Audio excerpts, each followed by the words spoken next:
नमस्कार, आप देख रहे हैं AR न्यूज और मैं हूं आपके साथ आरती सिंह आजाद। डालते हैं नजर आज की खास खबरों की ओर। राष्ट्रीय लोक दल के राष्ट्रीय अध्यक्ष चौधरी जयंत सिंह ने लिया बड़ा फैसला।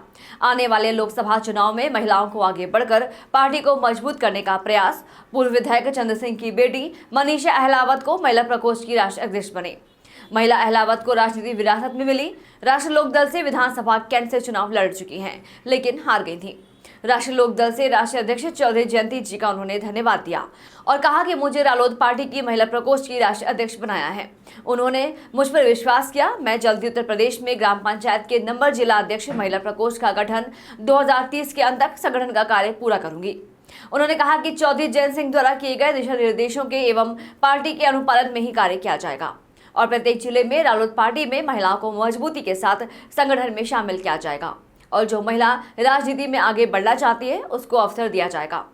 उन्होंने एक सवाल के जवाब में कोई भी पार्टी महिलाओं को आगे बढ़ाए बिना पार्टी को मजबूत नहीं बना सकती और मैं आशा करती हूं कि आने वाले लोकसभा चुनाव में पार्टी ने महिलाओं की भी भागीदारी हो और मैं पार्टी से मांगने की महिलाओं को भी लोकसभा चुनाव में टिकट देकर भागीदार बनाया जाए। उन्होंने कहा कि आज भाजपा महिलाओं से डरती है। मुझे राजनीति विरासत में मिली है और ना पार्टी को मजबूती के साथ महिलाओं को साथ लेकर पार्टी को मजबूत करने का कार्य करूंगी। उन्होंने कहा कि वर्तमान समय में किसान परेशान हैं और मजदूर भी और व्यापारी भी, क्योंकि मैं खुद किसान आंदोलन में रही हूं और मैं नजदीकी से जानती हूं कि किसान परेशान हैं। भाजपा वोट डालो की राजनीति करती है। आइए आपको राष्ट्रीय लोक दल की राष्ट्रीय अध्यक्ष महिला प्रकोष्ठ मनीषा रावत जी से हुई बातचीत के ऑडियो सुनाते हैं। हमारे बागपत संवाददाता चंद्रबल तोमर के साथ AR न्यूज के साथ भी बातचीत के प्रमुख अंश इस प्रकार है। राजनीति में कम दिखाई देती हूँ, लेकिन राजनीति में वजूद रखती हैं। हर राजनीति के मुद्दों से उनका लेना देना होता है, चाहे वो घरेलू हिसाब किताब हो, खेती किसानी हो, बच्चों की पढ़ाई, नौकरी के अवसर, महिला सुरक्षा, इन सभी मुद्दों पर महिलाएं भी तो नजर रखती हैं। जी जी जी जी। अब कोई भी राजनीतिक दल अगर महिलाओं को साथ लेके नहीं आगे बढ़ेगा तो वो आगे नहीं जा सकता। जी जी इसको जी देखते हुए जयंत चौधरी जी ने ये निर्णय लिया है कि हम महिलाओं को भी अपनी पार्टी में एक एक्टिव मोड में जोड़ना चाहते हैं। जी जी जी। पहले अनुराधा जी इस प्रकोष्ठ को संभालती थी। अच्छा, उसके बाद वो महिला बिल बनाई नहीं गई। काफी दिनों बाद इसको शुरू किया गया जयंत जी द्वारा। हाँ जी, हाँ जी। तो इसको आप किस नजर से देखते हो कि काफी बीच में गैप रहा है, बहुत से अलग चुनाव हो चुके। देखिए, गैप तो ऐसा कहेंगे हम, पार्टी का खुद का भी रहा है ना। तो अब पार्टी को जैसे धीरे धीरे उठा रहे हैं जयंत जी, तो उसके हर आयाम को उठाएंगे। अब चाहे वो युवा प्रकोष्ठ हो, महिला प्रकोष्ठ हो, किसान प्रकोष्ठ हो, इस सभी में अब एक नई जान डालने की कोशिश की जा रही है। तो और मैं हमेशा से इस बात को बहुत महत्व देती हूँ कि महिलाएं राजनीति में आगे आए। मैं खुद राजनीति में इसी वजह से आई हूँ कि मैं चाहती हूँ कि महिलाओं का प्रतिनिधित्व होना चाहिए और हमारी पार्टी में कुछ कम देखा जाता है। लेकिन अब हम इसे एक संगठित रूप में लेकर आगे चलेंगे। हर जिले में महिला प्रकोष्ठ को एक्टिवेट करेंगे, महिलाओं के मुद्दों को हम मेन स्ट्रीम में लाएंगे और महिलाएं जो राजनीति में जुड़ना चाहती हैं उनको एक सशक्त प्लेटफॉर्म देंगे। ये महिला बिल की कार्यकारिणी आप कब तक बना पाएंगे? ये इस साल के अंत तक तो हमें हर जिले में मैं तो चाहती हूँ हर ग्राम पंचायत से लेके हर बूथ तक मैं एक महिला कार्यकर्ता चिन्हित कर लूं। और हमने इसमें काम पहले से शुरू किया हुआ है, यानी कि आज पद मिला है तो आज ही करेंगे। मैंने पिछले साल चुनाव लड़ा था, तब से ही मैं महिलाओं को जोड़ने का काम कर रही हूँ। अगली मीटिंग में शायद तय होगा। उसके बाद जब हमें ये पता लग जाए कि इस पार्टी को इतने सीट मिले हैं तो उसमें फिर ये तय होगा टिकट किसे मिलेगी। जब ये तय होगा टिकट किसे मिलेगी, तब ये तय होगा कि महिलाओं को कितनी मिलेंगी। जी जी जी जी। तो महिलाओं को आने वाले लोकसभा के चुनाव में टिकट मिलने की संभावना है, आशा रखती हैं आप? बिल्कुल मैं रखती हूँ और इसकी मैं मांग भी करूंगी। जी जी जी। अच्छा, जो समस्त विपक्ष ने एक साथ मिलकर इंडिया का नारा दिया है, इसको आप किस नजर से देखते हो? ये तो बड़ा ही स्वाभाविक सा एक गठबंधन है, क्योंकि देखिए हमारा जो देश है भारत, ये विविधता में एकता की मिसाल है। ऐसा दुनिया में कोई देश नहीं है जी जी जहाँ पे जी इतने सारे भाषाएं हो, इतने सारे संस्कृतियां हो और सब मिलकर रहते आए हैं। जी भाजपा ने अब ऐसी फूट डालने की मुहिम शुरू करी है कि उसका तोड़ यही है कि सब एक हो जाएं और इंडिया बनाएं। तो जी, ये जी। बहुत मजबूत है और इसका जो भाजपा ने 10 साल कार्यक्रम चलाया है उसका यही जवाब है। जी।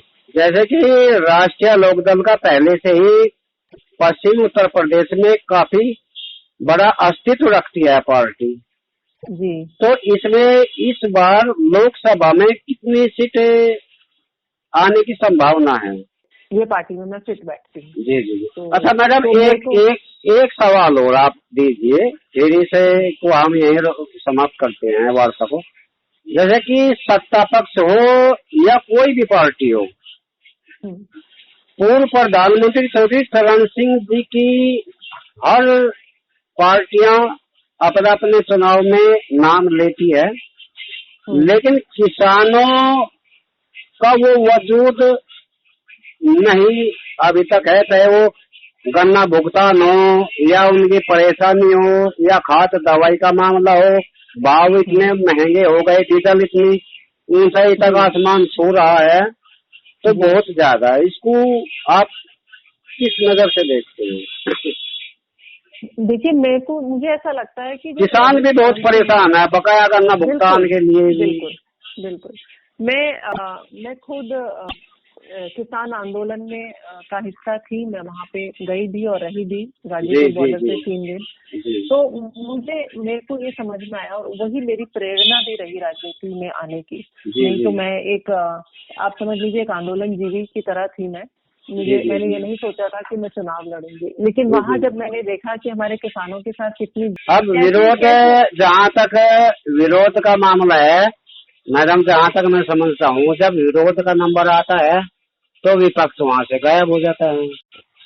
देखिए हमारी पार्टी तो हर जगह विरोध में है, अग्निवीर हो चाहे कुछ भी हो, हमने विरोध किया है। और जयंत जी ने इसको एक कैंपेन की तरह लिया था, अग्निवीर का खूब विरोध किया। लेकिन आप ये समझिए जब तक सत्ता हाथ में नहीं आती है तब तक विरोध के अलावा हम कुछ कर भी नहीं सकते। जी जी जी जी। हमारी पार्टी हर हफ्ते डीएम के यहाँ ज्ञापन देती है हर जिले में गन्ने के भाव के लिए। अगर हमारे इतने हितैषी होते, चाहे वो उप प्रधानमंत्री बने हो, उप राष्ट्रपति बने हो, चाहे उनके प्रदेश अध्यक्ष बने हो, चाहे सांसद हो, चाहे कोई मंत्री हो, लेकिन अब गन्ने का भाव अगर आप 400 भी नहीं करा पा रहे तो किस काम के हो बताइए। बिल्कुल बिल्कुल सही कह रहे जी आप। चलो जी, बहुत बहुत धन्यवाद आपके लिए जी, हमारी तरफ से शुभकामनाएं। धन्यवाद। आपका नाम फिर से बताइएगा। जी, मेरा नाम चंद्रबल तोमर है, AR न्यूज चैनल से हूँ। अभी बागपत जिला देख रहा हूँ। अभी जल्दी जो है स्टेट का चार्ज मिलने वाला है। ठीक है जी, धन्यवाद। धन्यवाद धन्यवाद। राम राम का 1 महीने का पैरोल हुआ समाप्त। हरियाणा पुलिस पहुंची बरनावा, डेरा सच्चा सौदा से सुनारिया जेल लेकर हुई रवाना। आपको बता दें कि राम रहीम पर कई केस गंभीर हरियाणा और पंजाब हाई कोर्ट में चल रहे हैं। सतावा जेल में है और कई मामलों में इस बार चौथी बार 1 महीने का पैरोल मिला था और 1 माह तक वह बागपत जिले के बरनावा डेरा सच्चा सौदा में रह रहे थे। आज उनका पैरोल समाप्त हो गया है। हरियाणा पुलिस सुनारिया जेल जाने के लिए रवाना हो गई है। सुभाष चंद्र कश्यप ने आज पूर्व निर्धारित कार्यक्रम के अनुसार दिल्ली में जंतर मंतर पर दिया धरना। बागपत पूर्व लोकसभा प्रत्याशी सुभाष चंद्र कश्यप ने आज पूर्व निर्धारित कार्यक्रम के अनुसार दिल्ली में जंतर मंतर पर अपनी विभिन्न मांगों को लेकर 1 दिवसीय धरना प्रदर्शन किया। धरना प्रदर्शन सुबह 10 बजे से 1 बजे तक किया गया। उन्होंने बताया कि उन्होंने 16 अलग अलग मांग पत्र पर जंतर मंतर पर अधिकारियों को दिए, जिसमें पूर्ण पेंशन बहाली, मणिपुर में हुई हिंसा के संबंध में, हरियाणा में बाढ़ के दंगे आदि के अलग अलग 16 मांग पत्र वहां के अधिकारियों को सौंपे। बागपत उत्तर प्रदेश से चंद्रबल तोमर की रिपोर्ट।